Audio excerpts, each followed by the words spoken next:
kosechopo to giyudo ole from jok manitie already.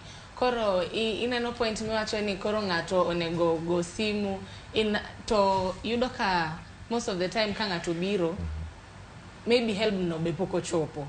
To koro by the time ma help chopo ni oseyudo a lot of advices from jok moko. Dhi yudo ka simu ni ok odhi goyo nikech aola sobiro koro simu ni ok odhi goyo to koro piny masani ng'eni Prince Inda gocho no loso kuoma weche mag fashion. Yani fashion nitie evolution of fashion to nitie positive evolution of fashion. Koro ok wanyal wacho ni koro kineno ka jowadu rwakre maber to shift from what no puonji dala. Gima anyalo nyiso jok madwaro mabiro e university sana university mantie e town kuondegi ng'eni nitie evolution of fashion, good evolution of fashion. To okowach ni ibeda now you be comfortable kaka kikiwe ng'ato luongi ni kienyeji. Be self assertive emano wacho, be disciplined. Self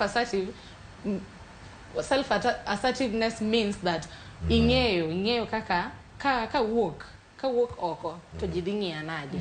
Mano e guidance ma onegitigo ka king'iyo rwakruok.